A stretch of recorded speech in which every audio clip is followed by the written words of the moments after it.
Hola, bienvenidos a Mundos Construidos, un podcast sobre la arquitectura y los espacios que nos revelan lo invisible. Desde lo construido hasta lo imaginado, exploramos territorios, ciudades y edificios, reales e imposibles, porque hay lugares con historia y hay historias que solo nacen en ciertos lugares.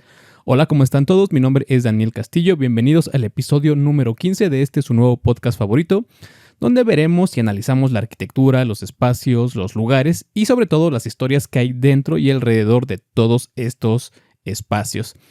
Pero en fin, ¿qué les parece si ahora sí ya vamos entrando al tema? ¿Ok? Que les adelanto que este será un episodio doble dado que hay muchísima información y pues decidí hacerlo en dos partes para que no sea tan largo y porque también se me va acabando la voz hacia el final de cada episodio.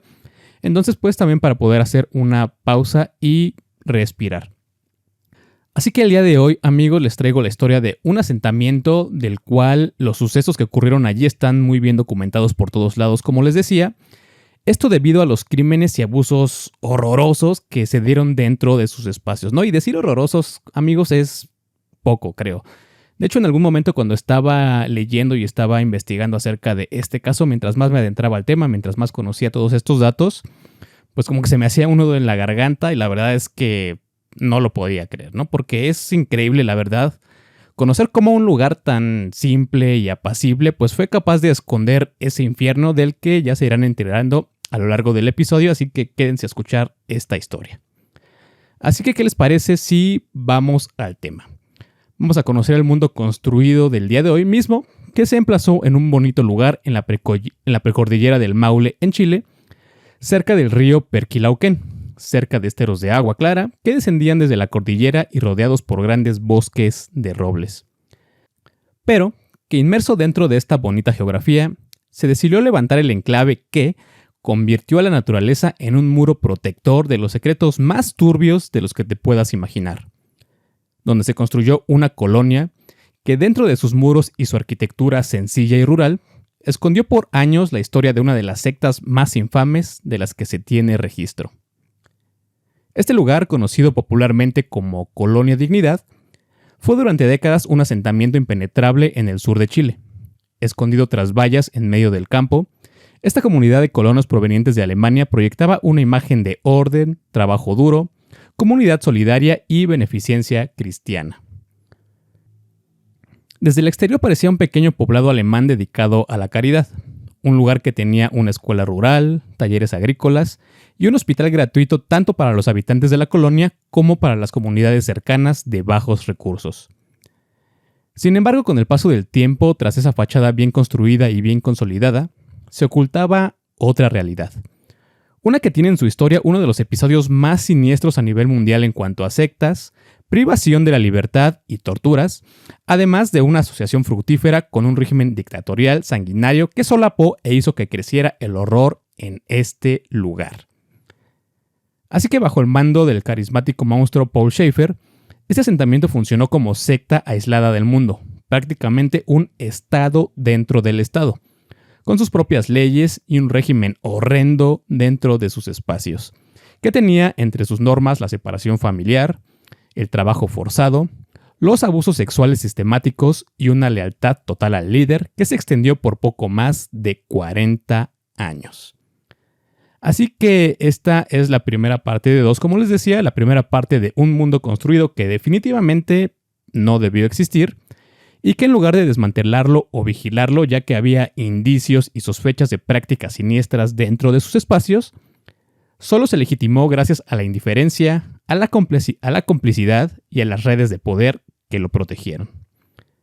De esta manera y a través de sus construcciones clave como lo son el hospital y el lavadero, el internado infantil, el comedor central y algunos otros, exploraremos cómo se fue construyendo este asentamiento simbólica y físicamente.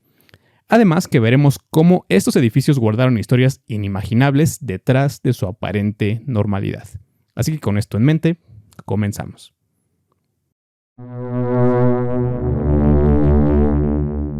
Pues bien, pero para comprender un poco mejor cómo fue posible todo esto, es necesario regresar al origen del mal, a la figura de Paul Schaefer, el hombre que con carisma y manipulación levantó desde Alemania los cimientos de lo que más tarde sería Colonia Dignidad. Pues bien, Paul Schaeffer nació en 1921 en la entonces República de Weimar, actual Alemania, dentro de una familia de bajos recursos.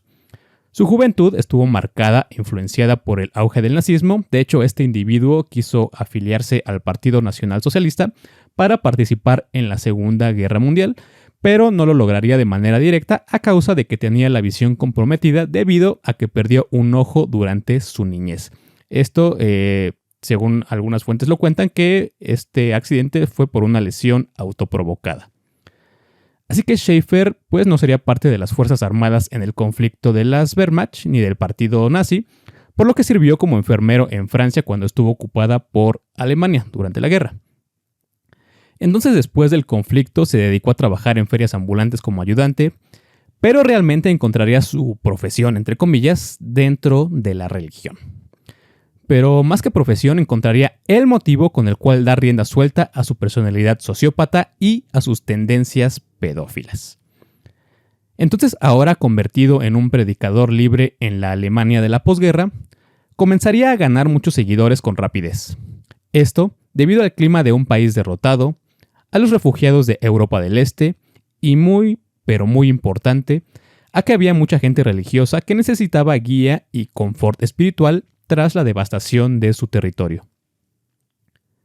Así que durante la década de los años 50, Schaeffer comenzaría a consolidar su estatus como predicador, por lo que fundaría en la ciudad de Siegburg, en Alemania Occidental, junto con los pastores Hugo Barr y Hermann Schmidt, una organización llamada Misión Social Privada, bajo la apariencia de obra benéfica cristiana evangélica, en donde el grupo ofrecía comida, techo y vida comunitaria a refugiados y a huérfanos de la guerra. Sin embargo, en un acto propio de un fenómeno sectario, se separó de la organización en 1954, cooptando a su paso al pastor Hugo Barr y a unos 35 matrimonios de la década donde predicaba este último, es decir, pues prácticamente le robó a sus feligreses, a los que ahora exigiría una vida cristiana similar a la de la iglesia primitiva y una entrega radical a Dios. Además que con este mensaje cristiano que dominaba bastante bien, y pues le era fácil de predicar debido a su gran carisma, pues también le ayudaría bastante a disfrazar su proyecto y a darle un aire de bondad. Así que en paralelo, y una vez que ya se había originado esta comunidad sectaria, ahora para 1956, Schaeffer comenzaría a construir un asentamiento en la localidad de Heide, también en Alemania. Esto mediante donaciones y herencias de las personas de su comunidad, ¿no? Les quitaba el dinero prácticamente. Entonces allí, y con la ayuda de sus seguidores, se construyeron las primeras casas comunitarias y un edificio que serviría como orfanato, mismo que buscaba materializar su idea de una vida apartada del mundo exterior. De hecho, a los que me están viendo desde YouTube les muestro una fotografía de cuando se estaban levantando las primeras casas en este primer asentamiento en la colonia de Heide, que eran de un estilo rural bávaro y que consistía en edificios sencillos de madera y piedra con techos inclinados, donde jóvenes y niños participaban en los trabajos de construcción, que eran trabajos no remunerados, por cierto, y que estaban ubicados dentro de un ambiente de disciplina estricta. Por lo que este asentamiento funcionaría como modelo y ensayo tanto en su arquitectura como en su sistema de control, para el que sería construido por Schaeffer y su secta en Chile dentro de la colonia Dignidad. Pero no sé si se están preguntando qué es lo que llevaría a este monstruo de Alemania América, ¿no? A Chile para ser específicos, ¿no? ¿Por qué fue a dar ahí? Para empezar, prepárense que solo es el inicio, ¿no? Está difícil lo que viene. Se sabe que desde inicios de los años 50, Schaeffer comenzó con sus primeros actos de pedofilia. De hecho, fue despedido de la iglesia bautista de Gartow en 1951 y también de la diaconía de Heidenheim en 1953, en ambos casos por el abuso sexual de menores en situación vulnerable, mismos que estaban bajo su cargo y cuidado, y actos que lamentablemente no se denunciarían en su momento. Sin embargo, ya hacia 1959, cuando ya estaba bien establecida la misión social privada, surgieron las primeras denuncias concretas por abuso sexual dentro de la misión, por lo que la Fiscalía alemana comenzó una persecución penal contra el líder de la secta y de hecho fue perseguido por la Interpol, pero lograría escapar. Así que en su viaje viajaría a varios países como Egipto, Marruecos e Israel para explorar a dónde podría emigrar para librarse de su persecución, a lo que finalmente se decidiría por Chile en América del Sur.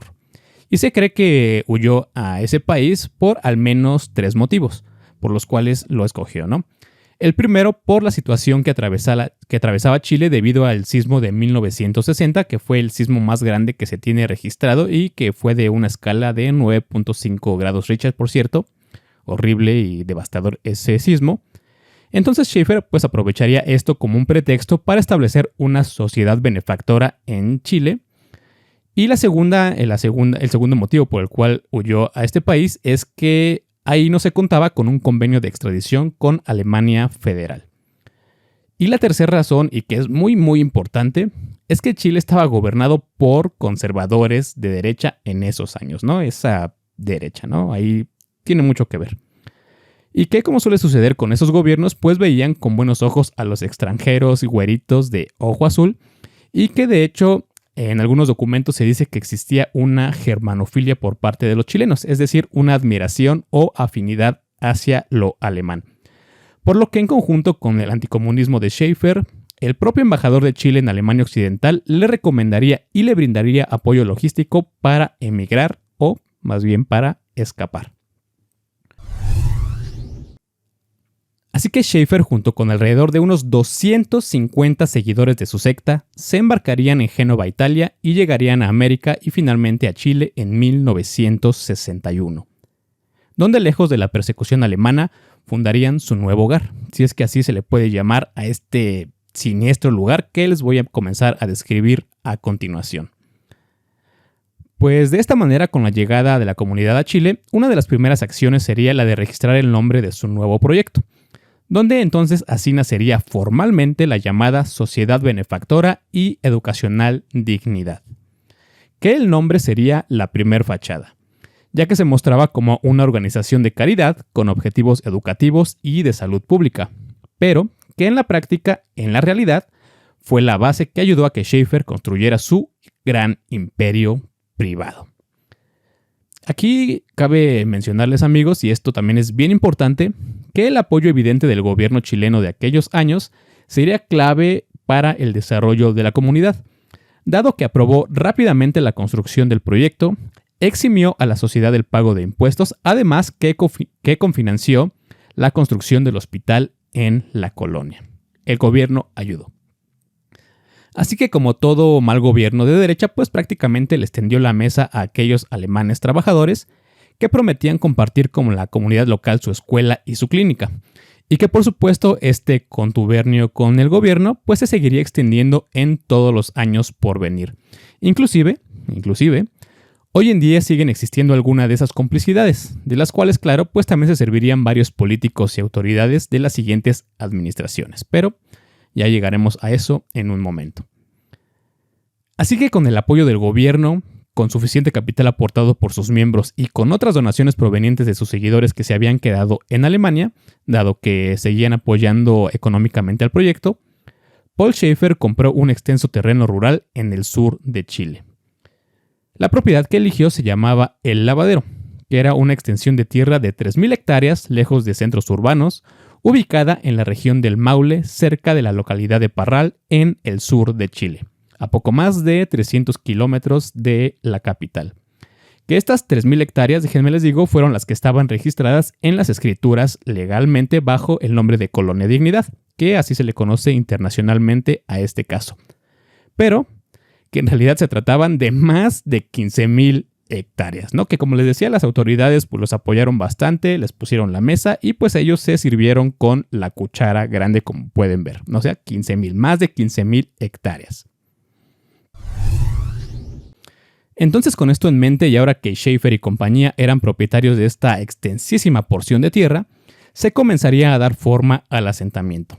Así que al llegar a El Lavadero, los colonos alemanes levantaron campamentos provisionales, carpas y camas de paja improvisadas para alojarse y descansar mientras iniciaban las obras permanentes. Sin embargo, en poco tiempo, apenas unos meses después de su llegada, y haciendo honor a su fama trabajadora y disciplinada, los colonos comenzaron a talar árboles, a abrir zanjas, a acarrear madera y a remover la tierra. Esto para iniciar con la construcción de las primeras viviendas permanentes. Al mismo tiempo, se empezaría a levantar talleres de carpintería y metalurgia, donde el trabajo incansable de los alemanes sería evidente desde el amanecer hasta que caía la noche, y donde Paul Schaefer, con apenas 40 años cumplidos, se mostraba tenaz y entusiasta dirigiendo todas las obras en la construcción. Así, el objetivo de contar con un asentamiento propio lejos de Alemania y del riesgo de ser aprendido, comenzaba a materializarse. El sueño de este monstruo y de su secta tomaba forma en un lugar donde no solo vivirían, sino donde Schaefer podría satisfacer sus perversiones más oscuras, cuidadosamente ocultas tras la fachada de disciplina y beneficencia que mostraban al exterior. Entonces, ahora amigos, ahora que conocemos el origen, vamos a ver cómo eran las construcciones de la Colonia Dignidad, cómo era este mundo construido, por lo que primero se comenzaría con un emplazamiento acorde a sus necesidades, por lo cual en el centro de los terrenos se estableció lo que es el casco principal, donde se ubicarían los edificios más importantes. También les voy a contar parte de las historias, pero comencemos por ahí. Entonces, para empezar, se construyeron los dormitorios, mismos que estarían separados por sexo, hombres y niños, y otro de mujeres y niñas. Además, se levantaron algunas viviendas para los matrimonios que aún había, aunque, según las reglas de la colonia, se desalentaba la vida en pareja. No los dejaban estar totalmente juntos. También en ese momento se construyó un comedor comunitario central y una gran cocina industrial con la capacidad de alimentar a cientos de personas a la vez. Recordemos que la secta, cuando llegaron a Chile, eran alrededor de unas 250 personas, por lo cual pues había que satisfacer esa demanda. Igualmente se construyó una escuela primaria para aislar a los niños del sistema educativo y seguir adoctrinándolos. Pero aquí, y también para comenzar, cabe resaltar a una de las construcciones más relevantes en todo el asentamiento, ya que sería un foco importantísimo para su funcionamiento, ya que con el tiempo le serviría para lavar la imagen de la colonia, y donde se llevarían a cabo prácticas de tortura hacia niños principalmente. Este fue el hospital llamado Hospital El Lavadero. Este hospital, que fue construido con aportes del gobierno, como les mencioné hace un momento, se dice que contaba con tecnología médica avanzada para la época, desde salas de rayos X hasta quirófanos, lo cual era bastante inusual, pero altamente útil para aquella región rural en el sur de Chile. Así que en este lugar las enfermeras alemanas y el doctor Hartmut Hopp, quien tomará un papel relevante en la historia, se hicieron cargo del hospital bajo la supervisión de Schaefer. Y aquí también es importante mencionarles que desde 1963 que el hospital comenzó a funcionar, habría consultas y servicios los días martes y viernes para atender a las poblaciones chilenas vecinas de Colonia Dignidad. ¿Okay? No solamente era para el asentamiento, sino que abrió sus puertas para las comunidades vecinas. Entonces, esta apertura hacia los habitantes cercanos a la colonia siempre estaba bien controlada y bien vigilada los días que había consultas. Además que con el tiempo y con la demanda de personas que querían atenderse en este hospital, también comenzarían a surgir algunas preguntas, ¿no? De por qué pues solamente se abría 2 días el lugar, dado que obviamente la población exterior era mucho mayor que la de la colonia. Así que también por ahí empezaron algunas interrogantes, ¿no? Sabían que algo pasaba. Sin embargo, y en lo general, los campesinos de las áreas aledañas estaban profundamente agradecidos y maravillados por esta atención que además les era gratuita. Así que el hospital, ahora además de cumplir su función primordial, que es la de atender pacientes, también les vendría bastante bien a los colonos y al propio Schaefer como una carta de presentación hacia el exterior, ya que era un símbolo muy importante que manifestaba que los alemanes habían llegado a Chile para ayudar y para compartir su progreso. Sin embargo, esta era solo la fachada del hospital, ya que puertas adentro se cumplían una serie de funciones horripilantes.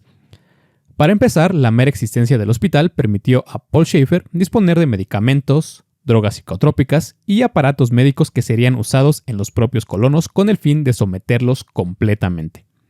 De hecho, varios sobrevivientes llegaron a relatar que Schaefer y su equipo administraba tranquilizantes y otras sustancias desconocidas a los habitantes de la colonia de forma regular, y que si no era por medio de algún medicamento disfrazado, lo hacía mezclándolos en la comida o en el té nocturno, De hecho, hay un testimonio de una de las sobrevivientes de la secta que comparte cómo cada vez que los niños y adolescentes regresaban de trabajar, se les daba un jugo como recompensa por su jornada de trabajo y que al cabo de unos minutos los adormilaba y los mantenía dóciles. Entonces el hospital El Lavadero serviría para proporcionarle a Schaefer todo lo que quisiera: ampolletas, pastillas e inyecciones con las que drogaba a los niños, para así anular su resistencia y entonces poder abusar sexualmente de ellos. Además, el hospital, como parte de su infraestructura, contaba con una sala de procedimientos para terapia de electroconvulsión, electrochoques. Pero por supuesto no estaba para nada controlada como en la actualidad, ya que realmente era utilizada como castigo y como medio de tortura. Por lo que en los archivos chilenos que se fueron recabando con el tiempo, después de que la secta fuera disuelta, entre comillas, se tiene registro que desde mediados de los años 60, algunos colonos rebeldes o niños que no cooperaban con Schaefer fueron sometidos a electrochoques como método correctivo. ¿Ok? Esto ya se empieza a poner cada vez más feo. Entonces esta fue una práctica que, por supuesto, y como les decía, no estaba para nada controlada, ya que fue usada dentro de la colonia para quebrantar psicológicamente a quienes desafiaban a la autoridad. Pero por si fuera poco esto que les acabo de contar, el hospital se habría utilizado también para otro crimen horrendo, que fue la apropiación de niños chilenos. Que no sé si se están preguntando cómo hacían esto, de qué se trata, ya que pues la colonia era cerrada al mundo exterior, como les he estado diciendo, y solo se permitía el ingreso de algunos proveedores y a las personas de las poblaciones aledañas al hospital los días martes y viernes, pero siempre bajo una estricta vigilancia. Pues miren, así es como lograban esta apropiación. Primero, se tenía especial atención en algunas de las personas que visitaban al hospital con el objetivo de atender a sus hijos. Esto debido a que los niños estaban malnutridos o enfermos. Así que con esto en mente, y una vez que estaban identificados estos casos, Schaefer operaría para convencer a los padres de familia que dejaran a los niños en custodia de la colonia, alegando que era por su bien, ya que serían atendidos y alimentados, además de que podrían convivir con más niños de su edad.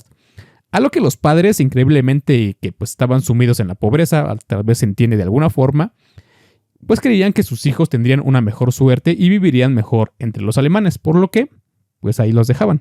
Eso fue un caso de apropiación. Pero hubo otros casos en donde simplemente los niños fueron retenidos sin devolverlos a sus familias después de sus tratamientos médicos, así, sin más.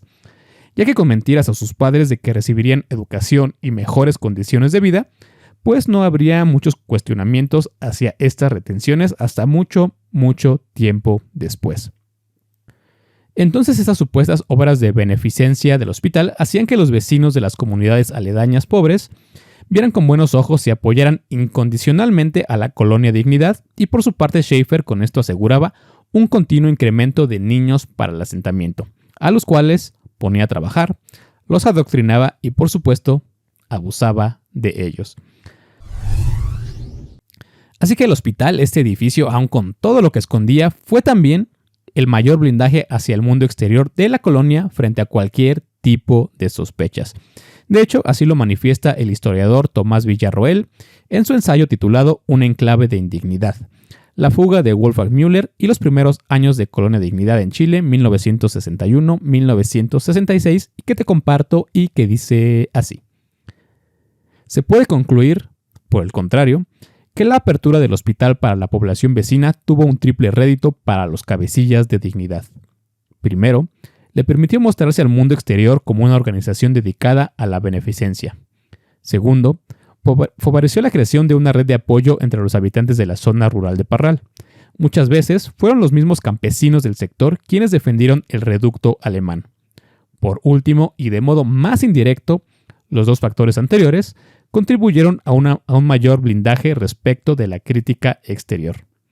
Este cerrojo favoreció a su vez la agudización del aislamiento y de la drástica estructura mini-totalitaria.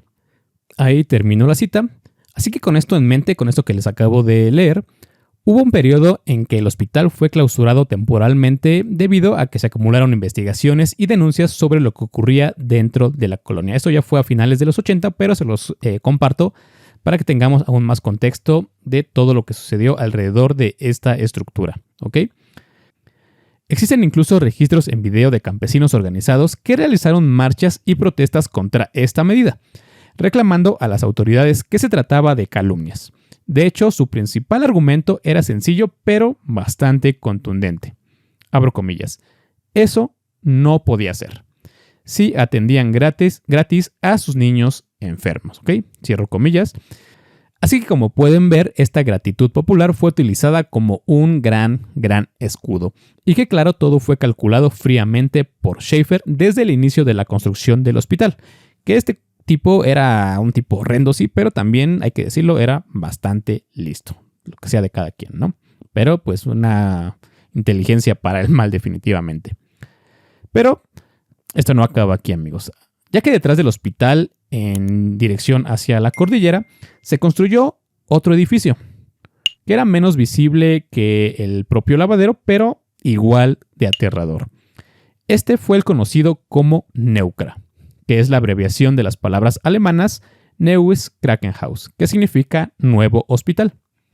Entonces, en apariencia, este era una ampliación del primer edificio, pero en realidad se convirtió en un espacio de control y sometimiento para alienar a los niños y a los jóvenes, que por cierto, como les he venido diciendo también, ellos lo construyeron en gran parte. Y que incluso este lugar, el Neukra, entre los colonos era un lugar bastante temido, ya que allí se aplicaban también electrochoques, se administraban sedantes y se recluía a los jóvenes y niños que se consideraban rebeldes o problemáticos o que se sospechara que podían serlo. De hecho, hay una historia bastante desgarradora de otro de los sobrevivientes, de Bernhard Schmidtke, que nos narra cómo eran las torturas dentro del Neukra, y que muchos ya lo consideraban como un minicampo de concentración en Colonia Dignidad, muy al estilo nazi. Pues bien, les voy a compartir el testimonio.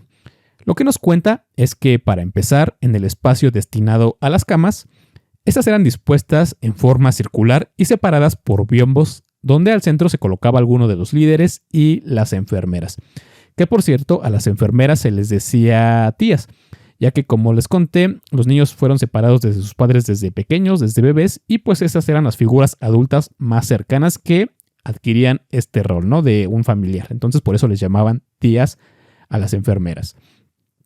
Pues bien, entonces sobre las camas donde los niños yacían desnudos y acostados, se les hacía colocar sus manos a un lado de sus piernas, se les vendaban los ojos y se les tapaban los oídos con cera para que no escucharan nada, y así se les hacía pasar toda la noche.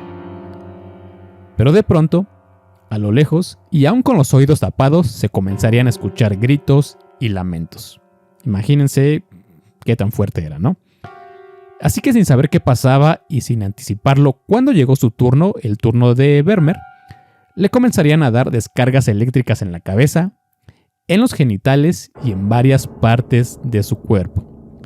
Y cuenta que si lograbas mantenerte consciente podrías seguir escuchando los gritos de los demás niños, pero que por si algún motivo quedabas paralizado y dejabas de responder a la tortura, te aventaban a una tina con agua helada para que reaccionaras.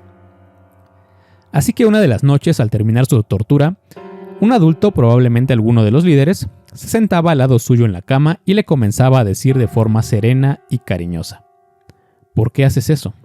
O no tienes por qué hacer eso. Pero Werner, sin saber a qué se refería, solo se quedaba en silencio y paralizado. Acto seguido, los niños eran sacados de las camas y del Neukra y los hacían correr desnudos en la noche hacia una cantera mientras eran golpeados con látigos por personas que venían detrás de ellos. Esto para encontrarse con Schaefer, que ya los esperaba más adelante, solo para indicarles a los golpeadores que niños necesitaban más disciplina y más castigo. ¿Okay? O sea, cuando leí esto, la verdad es que sí me quedé como petrificado, porque es bastante duro, ¿no? Incluso ver el testimonio de esta persona, que ya es adulta, tal vez está en tus 50, 60 años, pues se le hace un nudo en la garganta y de repente dice, no, ya, ¿qué más quieres saber, no? Ya te expliqué todo, ¿no? Está difícil, ¿no? Es de un documental que se llama Los Sobrevivientes, que lo puedes encontrar en Amazon Prime y está bastante bueno y pues horrible, ¿no? La verdad es que sí te quedas helado, como les dije. Continuando, esto fue en cuanto al Neucra y al hospital, que como les dije era la fachada, ¿no? La cara visible y la cara benéfica del asentamiento. Pero había otro edificio que aún no les he mencionado y que se trataba de otro espacio igual de importante para la colonia, pero que en este caso estaban ocultas sus actividades. Se trataba del internado infantil, que convenientemente se había construido alejado del centro de la colonia y de todas las actividades en general, y que alojaba a la mayoría de los niños hombres sin padres, que algunos eran los que venían desde Alemania. Pero también había niños chilenos integrados cuando el asentamiento ya estaba en plenas funciones. Que si alguien lo veía desde afuera, ese espacio era un lugar pulcro y ordenado, que tenía una imagen muy cuidada, ya que era común ver su fachada adornada con banderines, cortinas blancas y pequeños jardines cuidados por los propios niños. Pero detrás de esos muros, Schaefer cometía sus peores atrocidades, ya que el líder se había reservado este edificio como su territorio privado para sus abusos, por lo que para comenzar creó entre los menores una especie de élite juvenil que llamó Juventud en Vigilia Permanente, que se trataba de un grupo de chicos adoctrinados para servirle sin ninguna contradicción. Entonces este grupo, una vez seleccionado con criterios que evidenciaban tintes nazis, ya que eran niños de piel y ojos claros en los inicios, pues eran los que iban a ser violados por Schaefer. Así que una vez compuesto este grupo, que estaba identificado por sus ropas tipo explorador, se les veía desfilar por el asentamiento para que la colonia los pudiera observar, creyendo que era un grupo especial de jóvenes devotos, pero para los seleccionados, llevar esas ropas y esos distintivos como de un Boy Scout implicaba que iban a entrar a la cama de Schaefer. Así que prácticamente todas las noches el líder satisfacía sus instintos pedófilos con total impunidad. Se dice incluso que mandaba a buscar a alguno de los jóvenes a altas horas de la noche, y entonces el niño debía acudir a la casa del depredador, donde era totalmente sometido. Así que, como les comenté hace un momentito, regularmente y para mantener a los niños dóciles estaban bajo los efectos de las drogas o de algunos sedantes. Pero, escuchen esto, este suceso se retuerce aún más, dado que algunos de estos jóvenes, al no tener padres o al haber sido separados de ellos desde que eran muy pequeños, llegaron a ver a Schaefer como una figura paterna, confundiendo esta noción de cariño con el abuso que sufrían. Incluso en algunos de los testimonios recogidos por los sobrevivientes, decían lo siguiente, cito: "Era tan restringida la comunicación afectiva que ir a la cama de Schaefer para niños que no conocieron a sus padres, que no tenían familia, era un privilegio". O sea, esto sí se me hizo así como, bueno, estaban alienados totalmente, ¿no? Pobres niños. Entonces, al igual que en el hospital, el internado operaba como un centro de abusos sistemáticos mismos que durarían muchos años. Entonces, para 1965, la colonia ya contaba con varios edificios importantes. Además de los que ya te comenté, los dormitorios, el comedor y los talleres, también contaba con panadería, carnicería, graneros y establos. Además de una iglesia que también funcionaba como salón multiusos, donde Schaefer oficiaba sus cultos cristianos, por supuesto adaptados totalmente a su doctrina sectaria, donde la comunidad se reunía para hacer eventos internos y a los que con el tiempo también asistirían varios personajes importantes de la política chilena de aquel entonces. Así que la arquitectura era sencilla y funcional, con edificio de 1 o 2 niveles solamente, que estaban pintados de colores claros y que todos ellos contaban con techos a 2 aguas en lo general, donde habría caminos de tierra aplanada interconectando todas las estructuras y jardines bien cuidados adornando los alrededores de las casas y los edificios principales. Todo para dar una impresión de orden, progreso y prosperidad alemana en medio de los campos chilenos. Lo que nadie sabía es que la colonia Dignidad, que ya estaba bien asentada, con varias edificaciones funcionales y que se percibía próspera a mediados de la década de los 60, en realidad fue el lugar perfecto para que Paul Schaefer retomara su papel de líder espiritual y tirano absoluto.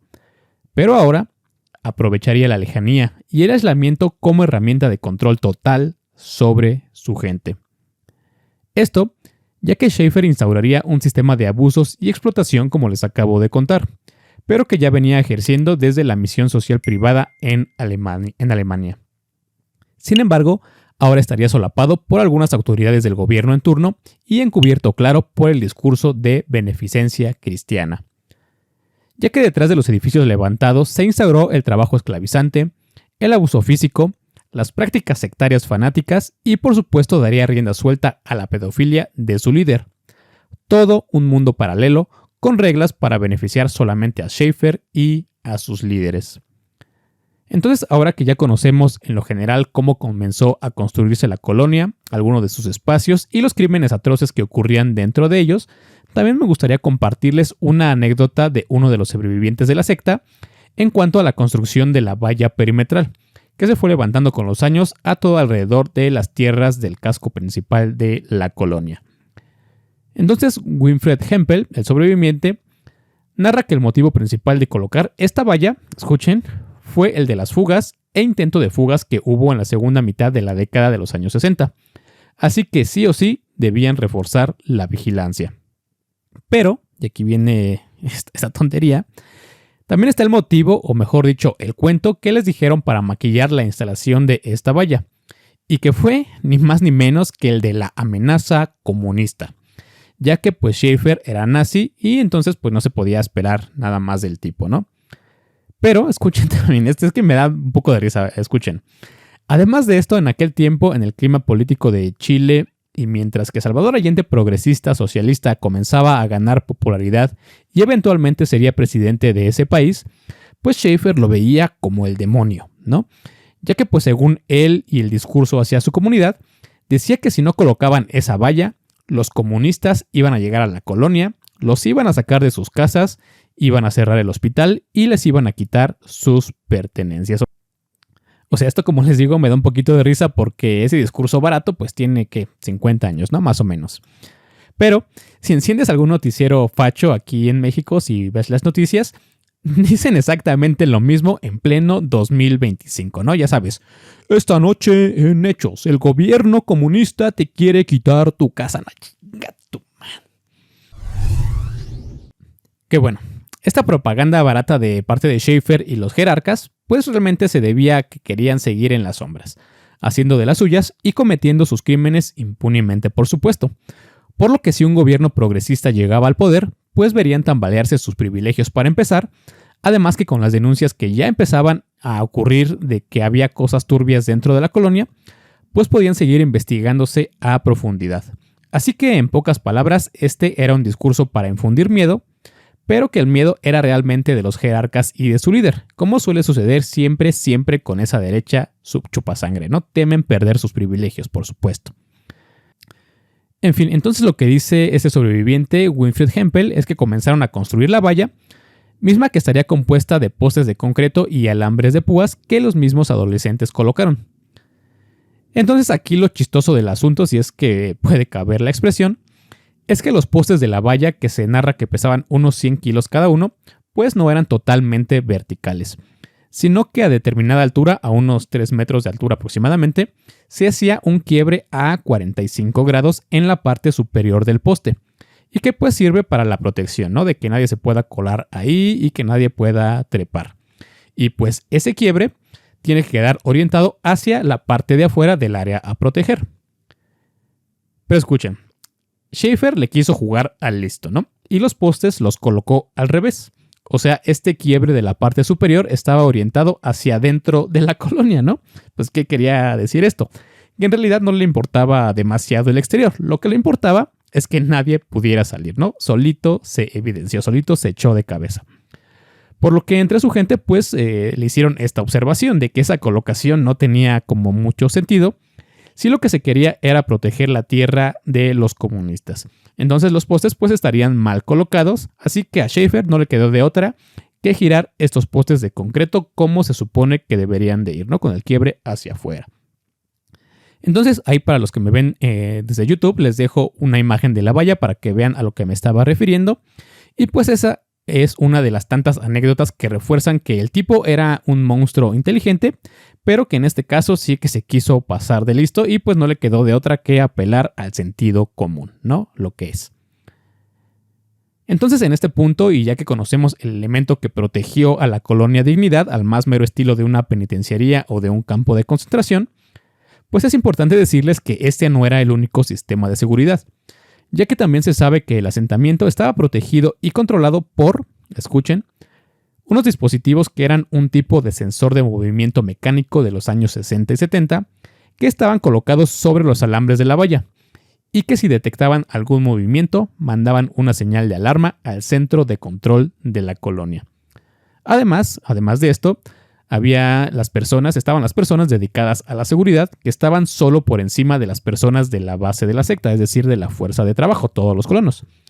Pero también había perros guardianes, que eran Doberman y pastor alemán para estos fines, y eventualmente habría cámaras y micrófonos por todos los rincones de la colonia.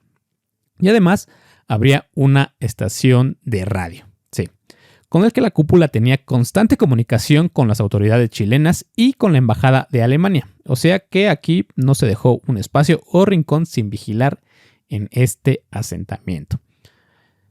Pues bien, ahora que ya tenemos este panorama en cuanto a los espacios y a los sistemas de control y de seguridad, les voy a contar algunas cosas más de cómo era la vida cotidiana en la colonia, esto para redondear toda esta imagen de todo este mundo construido del día de hoy. Ya sabemos que los colonos estaban aislados del mundo exterior, pero la disciplina impuesta ahora que estaban encerrados, pues también se haría sentir todos los días. Para empezar, los colonos se levantaban muy temprano antes del amanecer con el sonido de sirenas y campanas. Después, tras un breve rezo matutino comunitario, se comenzaban las labores asignadas, que eran la agricultura, la metalurgia, la construcción y el mantenimiento en general de toda la construcción, de toda la colonia, donde hombres y mujeres trabajaban de forma separada, ya que recuerden que había esta segregación por géneros, no por sexos. Por lo que los miembros de la colonia tenían estrictamente prohibido mostrar cualquier tipo de afecto y mucho menos pensar en relacionarse sentimental o sexualmente. Y a los pocos matrimonios que seguía habiendo dentro, se les indicaba que debían vivir como hermanos en Cristo, sin intimidad. Y claro, esto pues no se aplicaba obviamente para Schaeffer y para los jerarcas, por supuesto. Pero, sabiendo todo esto, sin lugar a duda, los niños fueron el grupo más afectado por todas estas reglas, ya que apenas instalados en Chile cuando llegaron en 1961, Schaeffer ordenó apartar a todos los menores de sus padres. Entonces bebés y niños quedarían al cuidado colectivo de las mujeres de confianza del líder, a las que, como les comenté hace un rato, les llamaban tías. Esto pues significaría, claro, que durante su infancia muchos niños de la colonia no supieron y no conocieron quiénes eran sus padres biológicos, creyendo que Schaeffer y sus cuidadores eran en realidad su familia. Igualmente, en la colonia no se impartiría educación sexual ni explicaciones sobre estos temas del origen de la vida y de la reproducción, que incluso también uno de los testimonios de los sobrevivientes cuenta que no fue sino hasta que él cumplió 40 años que empezó a conocer de estos asuntos, y que durante su niñez y ya de adulto joven pensaba que los bebés llegaban por medio de ángeles, ¿no? O era lo que les decían, y que nunca recordaba haber visto a alguna mujer embarazada en los terrenos de la colonia, ¿no? Así los tenían en esa total oscuridad. También, los niños que estudiaban en la escuela, en el internado, recibían únicamente los contenidos aprobados por Schaeffer, siempre bajo un fuerte adoctrinamiento religioso, ¿no? Que también fue un arma con las que controló a toda su secta, ¿no? Y que por supuesto tenían un sesgo muy importante. Incluso, las Biblias utilizadas en clases estaban censuradas y recortadas en aquellos pasajes que pudieran despertar dudas o preguntas incómodas, ¿no? Por lo que, como podemos ver, todo estaba diseñado para limitar y controlar su pensamiento, y que nunca pudieran imaginar un mundo distinto al que Schaeffer les habría impuesto.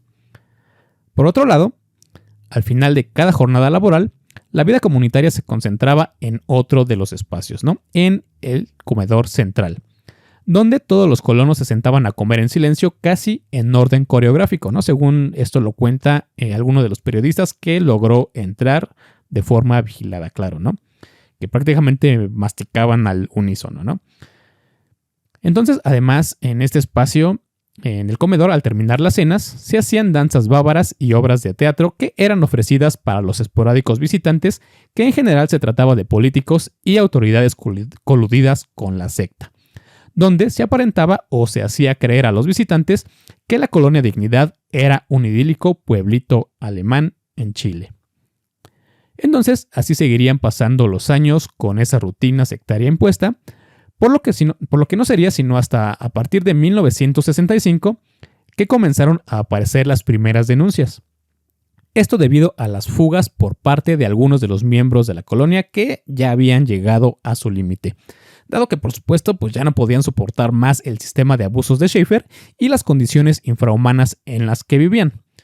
De hecho, el caso más emblemático de estas fugas fue el de Wolfgang Müller, un joven que llegó con la comunidad desde Alemania y que en 1966 y después de 3 intentos logró escapar de la colonia para denunciar públicamente a Schaefer. Aunque aquí, escuchen también esto, lo increíble de este caso no fue que escapara, ¿ok? No lo fue. Lo increíble fue lo que hicieron las autoridades cuando lo atraparon.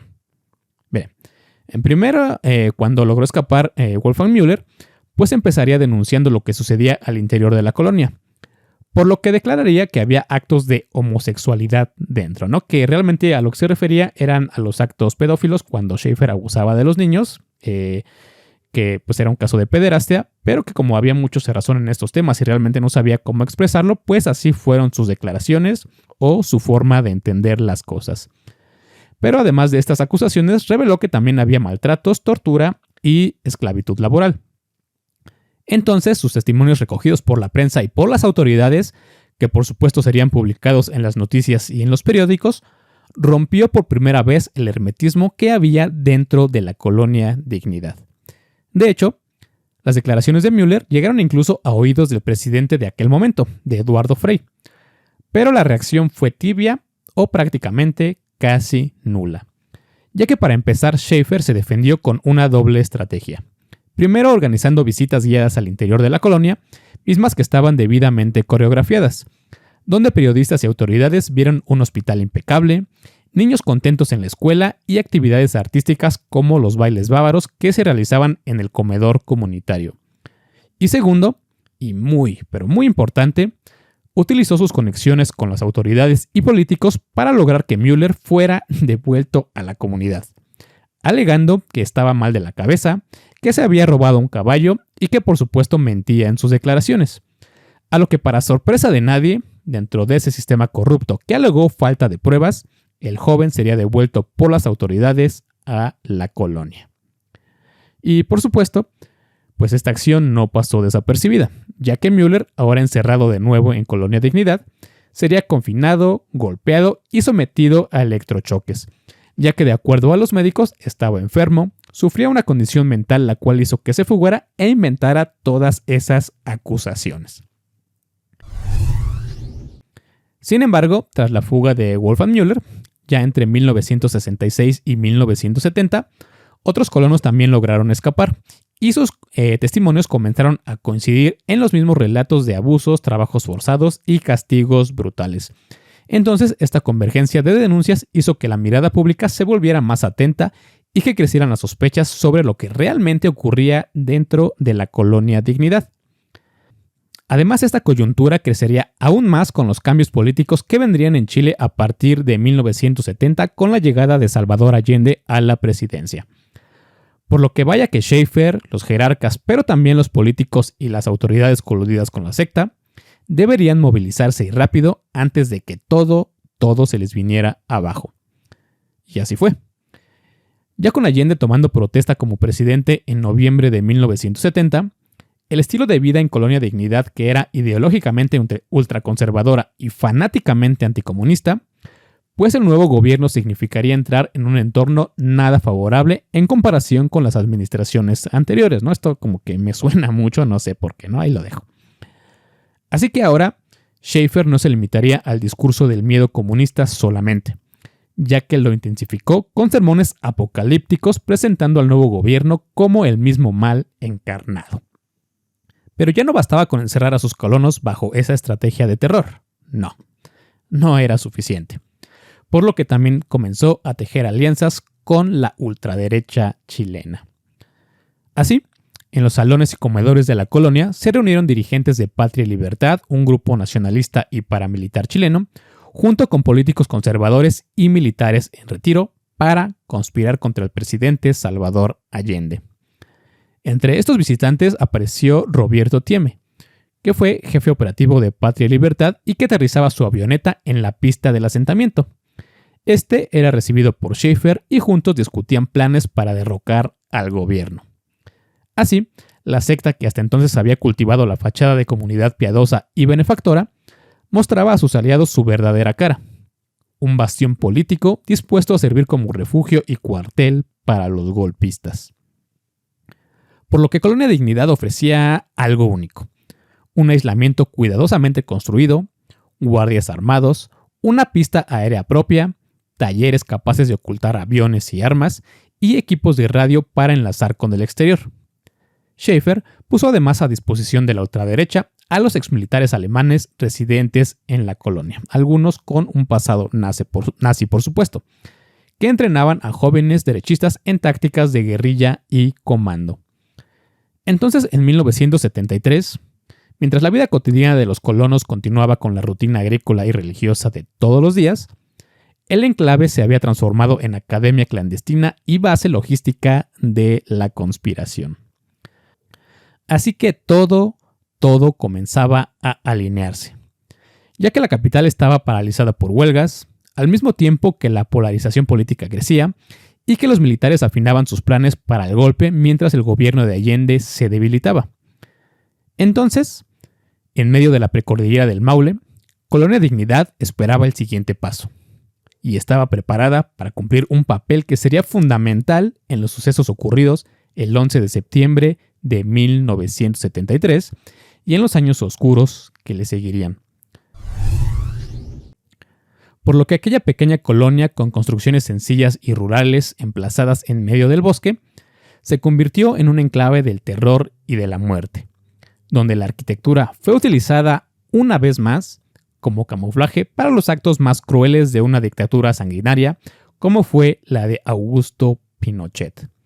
Pero eso se los voy a contar en la parte número 2 de este episodio dedicado a los espacios y a la vida dentro de Colonia Dignidad, a este mundo construido en donde ya de por sí pues, se cometían crímenes horribles. En los siguientes años pues encontrarían un medio con el cual potenciar sus perversiones como secta, pero convertida ahora en un brazo importantísimo de la dictadura. Así que no te pierdas la parte 2 y el episodio 16 la próxima semana. Así que hasta aquí el episodio, muchas gracias por llegar hasta el final, eso me ayuda bastante. No te olvides suscribirte, ponerle la campanita y compartir el contenido para llegar a muchas más personas. Y además no te olvides seguirme en todas mis redes sociales, me puedes encontrar como @mundosconstruidos y también puedes encontrarme en alguna plataforma de podcast. Estoy en Amazon Music, Spotify y Apple Podcast. Ahí me puedes encontrar igual como Mundos Construidos y por supuesto por aquí por YouTube, en donde puedes ver un montón de referencias visuales que complementan muy bien todo este tema y todos los de los capítulos anteriores. Ok, me puedes encontrar en donde quiera. Entonces, eso fue todo, amigos. Muchas gracias. Mi nombre es Daniel Castillo y esto fue Mundos Construidos, donde cada espacio tiene algo que contar y tú un lugar para descubrirlo. Nos vemos siguiente, cuídense mucho y saludos.